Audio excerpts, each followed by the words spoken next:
Hey there everyone, Afrodo Reviews here, helping you decide, is that book worth reading over second breakfast? Or does it deserve the fiery pits of Mount Doom? So let's decide. If I ignore her, she won't know. She'll think I'm not talking to her. Apologies if the angle changed a bit, I had to adjust my camera. It's been fighting me a lot lately, I'm not sure why. Anyways, where were we? Oh yes, today's book that I didn't just drop on the floor is a book that I'm sure many of you are familiar with. Specifically, I think most people are more familiar with the game series that it's based on. Now, if you've already watched my TBR, you know what it is. But this time, we'll be reviewing Halo: Fall of Reach.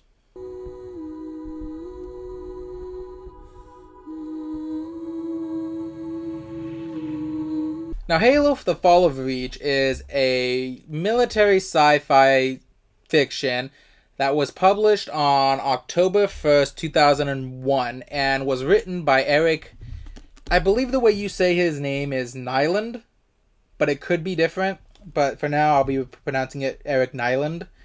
Feel free to correct me in the comments down below. It was actually published 1 month and 14 days before the release of the first Halo, Halo Combat Evolved. In my TBR, I did mention that I don't have a lot of experience with the Halo franchise.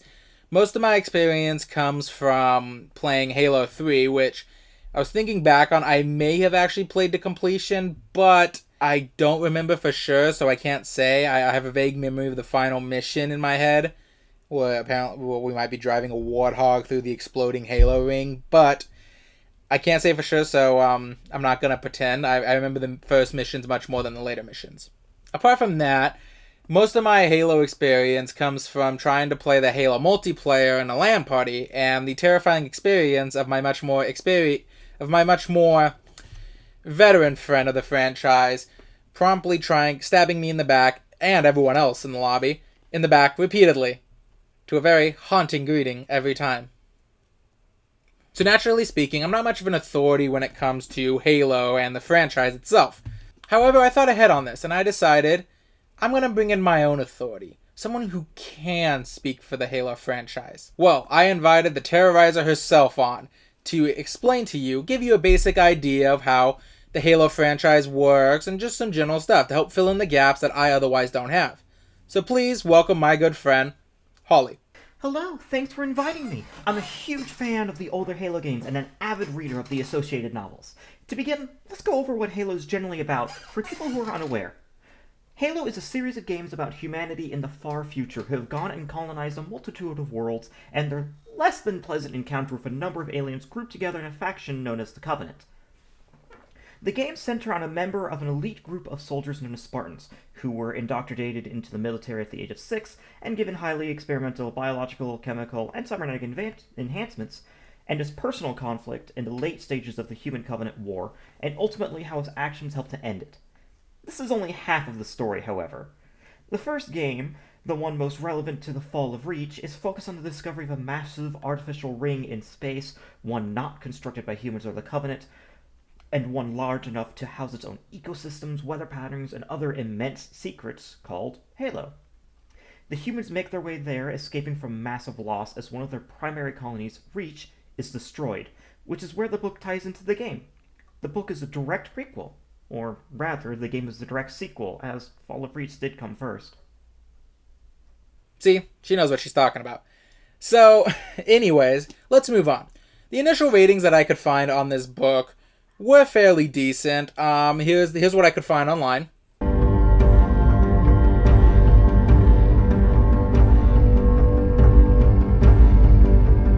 Now, let's move on to the cover. There are technically 2 covers to this book, but personally, I find that this cover is the better one. It features what I assume to be Master Chief on the front, while the 2 Spartans are behind him, who I'm assuming are other ones, such as Kelly and Sam. However, due to the nature of the Spartan armor, they really could be anyone. It honestly, that could be Linda and Fred, for all I know, 2 other Spartans. I only choose Kelly and Sam because they had a more personal impact on John's life throughout the book, rather than Linda or Fred or whatever other Spartan made the 3rd member of his team at that point. Overall, I enjoy the depiction of the Spartans here because, despite the fact that the book is titled The Fall of Reach, it's much more of an origin story of the Spartans and the Covenant War, and just a general overview of what humanity was like before everything went to hell, including being more of a prequel to the first games, more of a prequel or prelude to the first game rather than just being an out-and-out depiction of the Battle of Reach. Let's get an expert's opinion on the cover. And while we're at it, you know what, Harley? Go ahead and give us the synopsis once you're done. Personally, I'm more familiar with, and prefer, the old cover, which is of a group of Spartans in battle, presumably with the Master Chief front and center. Much like you, the Spartans nearest him I believe I can identify. Linda with her sniper rifle and Kelly with her shotgun, meaning the fourth is probably either Fred, Sam, James, Joshua, really whichever rotating fourth member of the team the author felt like throwing in that chapter is a viable option. Now for what's behind the cover. Fall of Reach focuses on the origin of the Spartans and the lead up to the first game. It starts well before the start of the Human Covenant War, where the major threat to humanity is not a species-ending attack, but insurrection against a human-centric government. That side of the human Halo universe is not explored much, instead being used as set dressing to explain why one of the main characters, Dr. Halsey, designs and heads the Spartan Project. Originally, the Spartans were meant to be used as a secretive strike force to eliminate and disrupt rebel operations and maintain cohesion among the many colonies across many planets. These actions are depicted in a carefully neutral light, and it's brought up several times that what the Doctor is doing is not morally or ethically sound, kidnapping children to indoctrinate into super soldiers. The training isn't easy, as they are treated as full-age boot camp recruits at the young age of 6, made to go through hours-long physical drills and lessons designed to make military life their only life. At the age of 12 or 13 or so, the next phase of the project is initiated, where their puberty is effectively supercharged with biological and chemical enhancements, and they receive cybernetic implants. At the young age of 14, they're considered to be stronger, faster, smarter, and a more cohesive team than any other squad of soldiers. It is not described as a pleasant procedure, however. Of the 75 Spartans who undergo the experimental enhancements, just over half survive, and of them a dozen have injuries and side effects too severe to be able to function normally, leaving just a 30 whole of body. This weighs heavily on John, the main protagonist of this section, and who also goes on to become the Master Chief. His response is a great example of how indoctrinated he is at this point, as he sees the whole thing as a failed mission rather than what it truly was. The rest of the book follows John and the Spartans loosely throughout the Human Covenant War, but it also focuses heavily on Commander Keyes, who originally accompanied Halsey in selecting children to indoctrinate. While the war is heavily weighed in the Covenant's favor with their superior technology and numbers, Keyes is portrayed as a tactical genius, though he would often describe his actions as desperate, not inspired, and he helps turn the tide of several key battles, oftentimes protecting John and the other Spartans on the ground as they find new species of the Covenant, along with strange hints to something more ancient than humans or their foes. Towards the end of the book, John has his iconic armor, his memorable companion, Cortana, and is poised to join Keyes and many of the other Spartans on what is essentially a suicide mission to end the war by capturing Covenant leadership, when the colony of Reach, which is where they're at, is attacked. The battle is large-scale, and the focus is almost entirely on fleet combat, split with John's mission to destroy sensitive information on a docking station in orbit that wasn't deleted in accordance with war protocol. A third group of Spartans is sent to the surface to protect invaluable equipment, though that group isn't focused on until a later book. It ends with a successful mission on John's part, and a complete loss for the human fleet in orbit. He escapes with Keyes and only one other Spartan, who herself is only technically still alive, on the ship originally meant to delve into Covenant territory. Instead, they escape on a semi-random path, one which intersects with the titular ring world Halo, where the events of the first game begin. Now, the real question. What did I think of the book? Well, much like Mass Effect Revelations or Star Trek Ghost Ship, this book was written before the mainstream counterpart was released. So it didn't really have much to rely upon when it came to, pre-established lore. And personally, as I mentioned with those two things, that worked very well in its favor. As someone who isn't a fan of the franchise, I was able to greatly enjoy what was going on. Nylund can't necessarily rely on the idea that the person picking up this book is going to know exactly what's going on. So instead, he makes a point to explain it and write the book as if it was standing on its own. Halo Fall of Reach doesn't need Halo Combat Evolved to make sense. You might appreciate it more, but you don't need it. So I was able to read it without having strong ideas on who John 117 or Master Chief was, who Dr. Halsey was, who Cortana was, or even Commander Keyes. I didn't know who those characters were. I didn't have strong impressions of them. So when I was able to read through this book, I was pleasantly surprised that I got a decent description of who they were, how they thought, things like that, as opposed to something like Doctor Who Only Human, which assumes you're a fan of the franchise or you wouldn't be reading this book. So I'm not going to bother explaining stuff to you. But I would say even apart from that, the characterization is really neat. Now, unlike something like Mass Effect Revelation, the Fall of Reach book has the benefit of having a set character cast.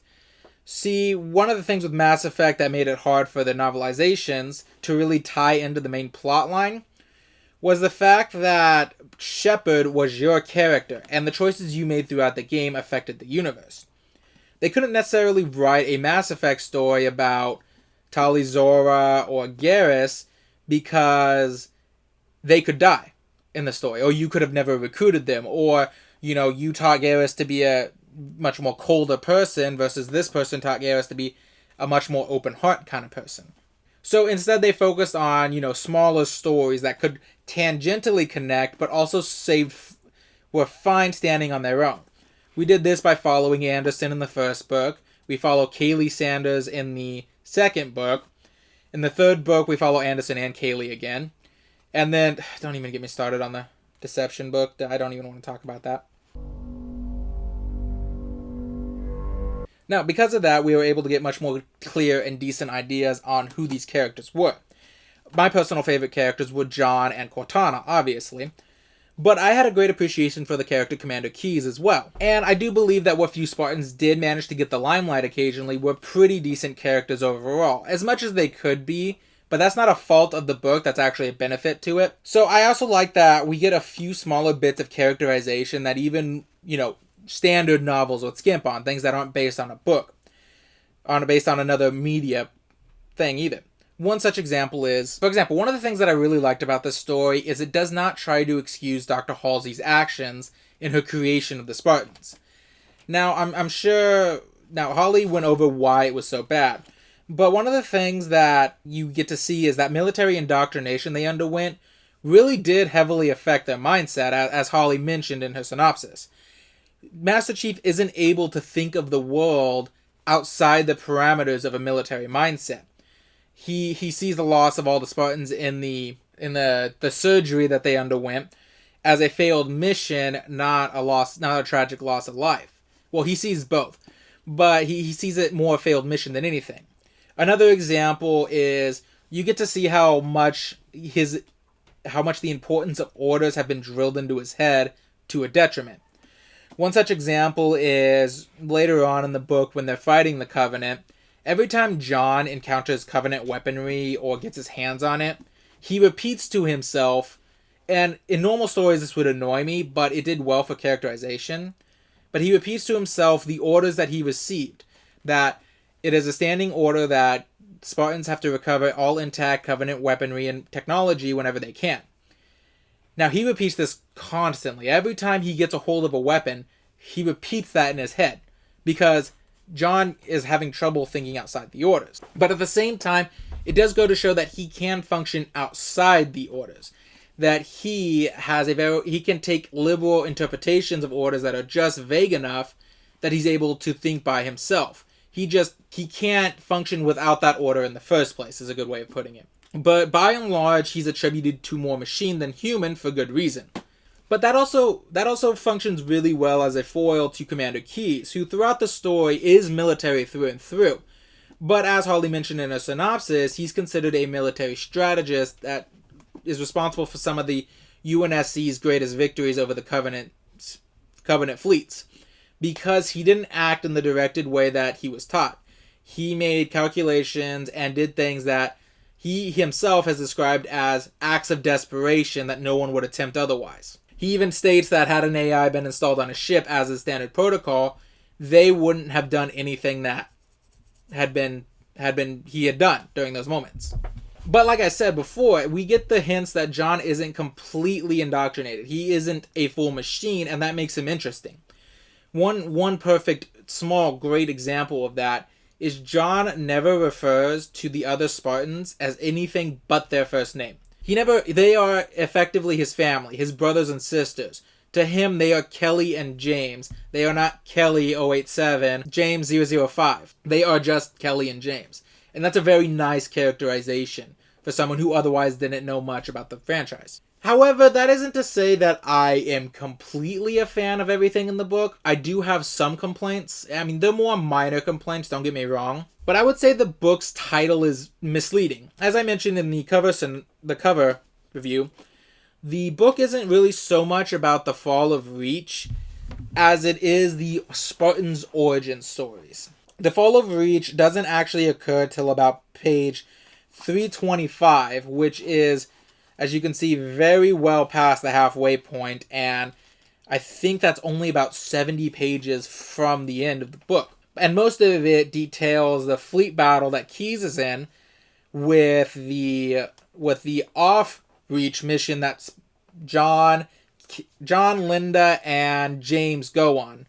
Poor James. But anyways, so it's not really so much about the fall of Reach. By the time Master Chief gets back to the Pillar of Autumn, Reach has more or less fallen, and we don't really get much about what actually happened outside of the space battle. Now, on one hand, I didn't like that, but I can also admit in hindsight that it was probably a good idea, because I'm going to assume now that the Reach video game that came out, I don't remember when, is actually taking advantage of the lack of detail about the ground side battle and use that to make their game. I know very little about that game, mostly just what I've heard through the grapevine, so I can't say for sure, but that does sound like what it would do. In addition to that, I did feel the action was a little hard to follow at times. A perfect example for me would be during John's first encounter with the Hunter aliens. Now, these guys I do remember from my time playing Halo 3. They're basically gigantic worm-like aliens, I remember them being described, that are just covered in heavy armor and are like some of the toughest opponents that you can fight in the game. Now, the first time John meets the Hunters, it's on a reconnaissance mission. He and his team have to battle him, but are woefully unprepared for how durable these guys actually are compared to the standard Covenant forces. Now, they are able to come out, but during the battle, one of the Hunters with its big plasma gun fires, and it looks like it completely disintegrates James, who is the third Spartan in that case, with Kelly being the second. Because John looks over as Kelly just barely dodges, but makes a point saying, I don't see James anywhere, because he was right behind Kelly. So we're left to assume, okay, James was completely eviscerated. However, later on, after Kelly and John start trying to push over a gigantic, pillar of quartz, I believe it was, to smash them. Okay, so after that pillar of quartz falls on them and crushes them, Master Chief just suddenly turns and starts noting James. And I'm like, wait a minute, what? So I had to go back and read, and I realized while they were pushing this quartz block over, and they were struggling, the way the story was written, it was without such a dramatic flair that I completely missed it. But basically, out of nowhere, James sprints back in, revealing that only his arm had been seared off, and slams his shoulder into the pillar of quartz. But it's such a blink and you miss it moment compared to what it would normally be in a story like this. That dramatic moment where, the cavalry comes in, that I was kind of disappointed in that regard. He basically reappears as if he had been there the entire time. Not that he had been completely, disintegrated. Personally, I would rate this book a 7 out of 10.